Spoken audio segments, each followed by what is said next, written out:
أبا شمعون كن بعوني لا دعيتك عينني أبا شمعون كن بعوني لا دعيتك عينني لا دعيتك نصب الليل عينني بالباكري لا دعيتك نصب الليل عينني بالباكري لا دعيتك نصب الليل عينني بالباكري أبا شمعون كن بعوني لا دعيتك في زماني أبا شمعون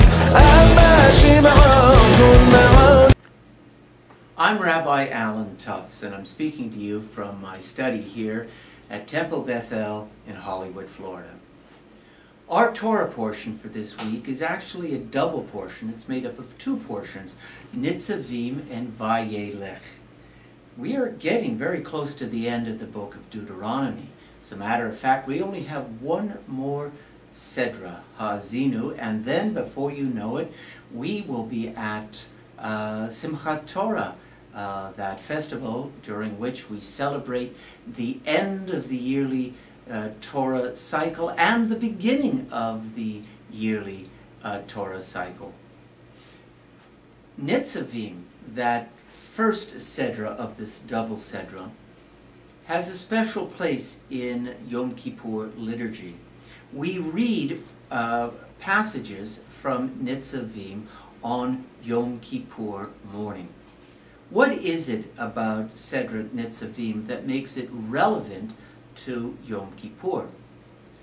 A question that we have to answer before we answer that question is, what is the central message of Yom Kippur? The central message of Yom Kippur, or at least one of the most central messages of Yom Kippur, is that we must take responsibility for our own lives. We take responsibility for our moral and ethical existence, and we also take responsibility for living according to the mitzvot as laid down in the covenant between God and the Jewish people. And they include the study of Torah and participation in worship and the performance of deeds of loving kindness. In Sedra Nitzavim, we read that God speaks through Moses to the Jewish people practically on the eve of their going into the promised land. And God says the following to the Jewish people: I establish this covenant with you today, with the heads of your tribes, with your officials, with your elders, with the men, women, and children of your community, with the sojourner, the ger, which later on meant the converts within your community. I create this covenant also with the people who carry your water, who cut your wood. I establish this covenant with you who are standing here this day, and also with those who are not with us on this day. God goes on to say, do not believe that the Torah is across the sea someplace, that you have to wait for someone to get it for you. Don't think that the Torah is in the heavens above, that someone has to go up there and get it for you. Lo b'shamayim hi, it says. The Torah is not in the heavens above, but it is as close to you as your own mouth and your own heart.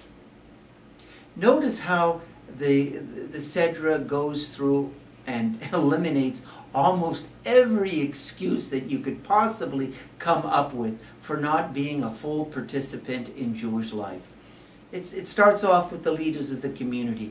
It's almost as if it's saying, don't think that you're too important to pray, too important to study Torah or to be involved in the moral and ethical precepts of Judaism. You might be on a synagogue board someplace looking after very important matters, the fiscal health of your congregation, but you must also be a full participant in the religious life of your people. And don't say, because you're a woman, for example, that you don't have to participate in the service. Maybe using that old excuse, well, Judaism was a patriarchal religion, and it's up to the men to do it. And don't make that excuse that so many men make today, that religion is really something that the women should look after. Maybe your mother or your wife.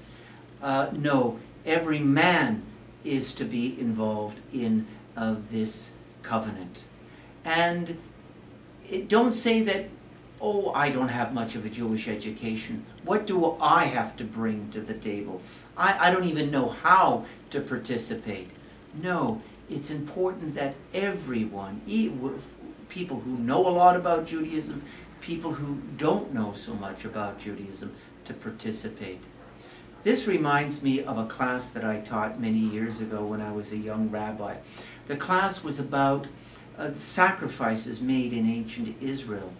And we are commanded in the book of Leviticus only to bring the most precious, the most perfect animals for sacrifice in the temple.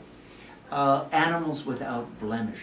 Well, I'd read that passage over and over again, and it never meant anything special to me. But I noticed in the class an older man. He was raising his hand kind of reluctantly. He wasn't so sure that he had something worthwhile to say, and I called on him, and he said, you know, Rabbi, when I was a young man, I made my living by raising cattle, and I did this for many years, and I kept the most perfect cattle as my breeding cattle. I didn't slaughter them, and they were my best. They represented my future, and it must have been a great sacrifice for our ancestors to offer to God their cattle without blemish.